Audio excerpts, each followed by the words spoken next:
இயேசு உங்களை நேசிக்கிறார். பிரியமானவர்களே, இந்த நாள் ஆண்டவர் நம்மளோடு பேசும்படியாய் வேதத்திலிருந்து ஒரு வசனத்தை கூட வாசித்து ஆண்டவர் நம்மளோடு இடைபடக்கூடிய காரியத்தை பார்ப்போம்.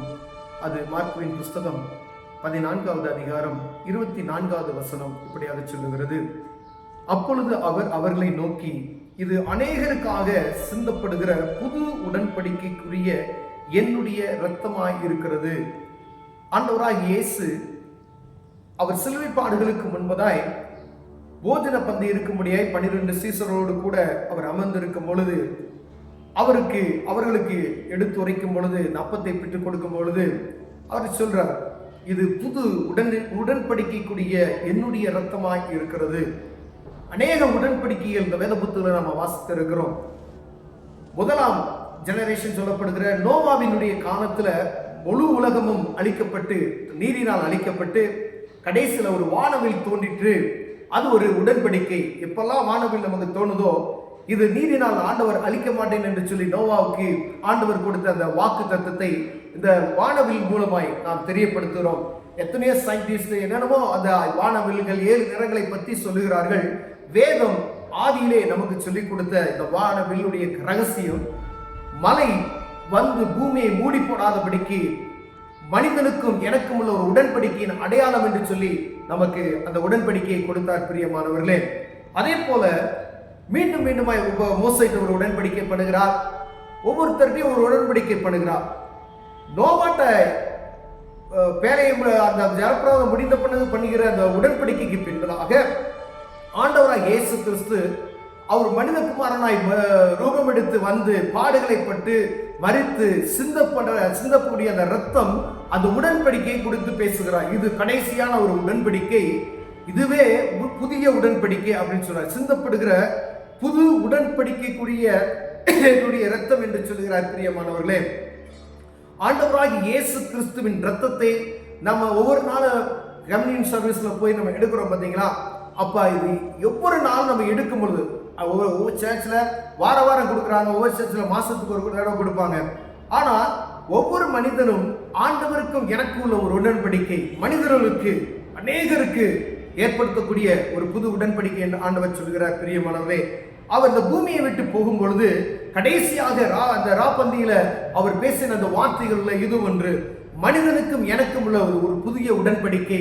இந்த உடன்படிக்கைக்குள்ள வரக்கூடிய ஒவ்வொருவரும் மீட்டுக் கொள்ளப்படுவான் என்பதற்கு அடையாளமாக பாவத்தின் சம்பளம் மரணம் என்ற அந்த காரியத்தை, என்னுடைய ரத்தம் ஒவ்வொரு மனிதனுடைய பாவத்தை மன்னித்து அவனை மீட்டுக் கொள்ளும் என்று சொல்வதற்காக ஒரு புதிய உடன்படிக்கை ஆண்டவர் வானவில்லை எப்படி அடையாளமாக வைத்து மனிதனோடு உடன்படிக்கை பண்ணி, இனி மழையினால் இந்த பூமி முழுவதையும் நான் மூடி போட மாட்டேன் என்று வாக்குரைத்தாரோ, அதே போல பாவப்பட்ட ஒவ்வொரு மனிதனையும் மீட்டுக் கொள்வதற்காய் என்னுடைய ரத்தத்தை சிந்திருக்கிறேன், இந்த ரத்தத்தினால கழுவப்பட்ட ஒவ்வொருவரும் நான் என்ன செய்வேன், மீட்டுக் கொள்ளுவேன் என்று சொல்வதற்காய் இது ஒரு புதிய உடன்படிக்கை என்று ஆண்டவர் சொல்கிறேன். பாருங்க, இதுக்கு மேல ஒரு உடன்படிக்கை இல்லை.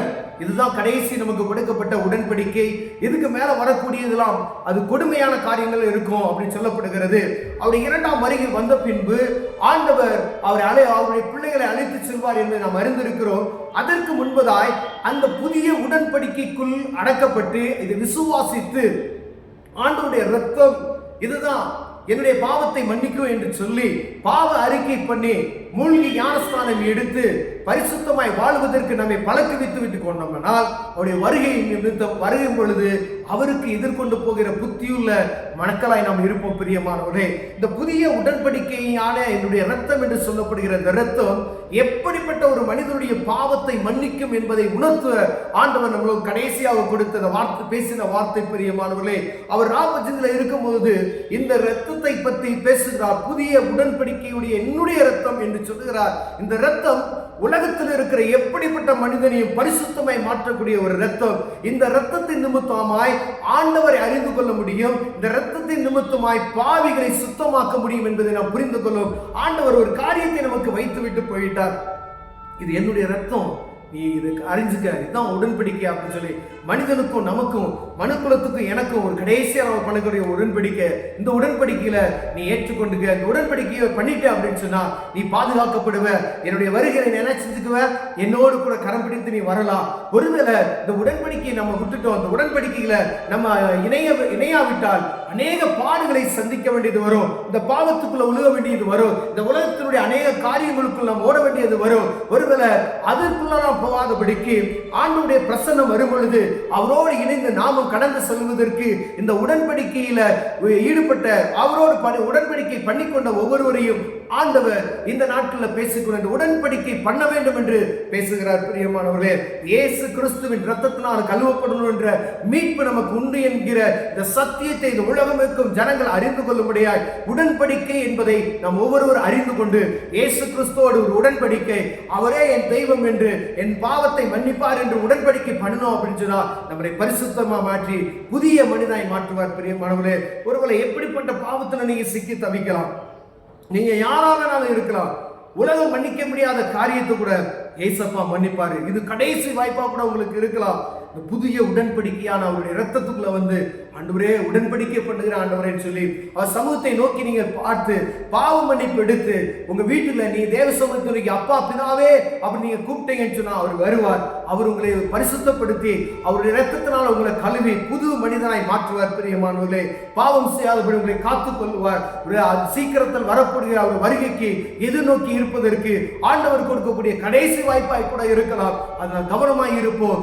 ஆண்டவரோடு உடன்படிக்கப்படுவோம். அவர் இரத்தத்தினால கழுவப்படுவோம். பரிசுத்தமாய் வாழுவோம். கண்களை மூடுவோம். ஜெபம் செய்வோம். அன்பு தகப்பனே, இரத்தத்தினால் மீட்டுக் கொள்வதற்கு தேவன் எங்களுக்கு கிருபை பாராட்டுங்கப்பா. இரத்தம் புதிய உடன்படிக்கை ஆண்டவரே. இந்த உடன்படிக்கை எப்பொழுது எங்க இருதயத்தில் பதிந்ததாய் ஆண்டவரே, தேவ மேஜைக்கு போகும் பொழுதுலாம் நாங்க ஆண்டவரே இந்த உடன்படிக்கையை நினைவு கூறுகிறவர்களாய், கிறிஸ்துவின் இரத்தம் எங்களை சுத்திகரிக்கிறது என்பதை அறிந்து கொண்டவர்களாய் ஆண்டவர், இது அநேகருக்கு சிந்தப்பட்ட இரத்தம் என்பதை புரிந்து செயல்பட அநேகருக்கு நாங்கள் சொல்லத்தக்கதாய் தேவனுக்கு கிருபை பாராட்டுங்க. இயேசுவின் நாமத்தில் பிதாவே, ஆமென்.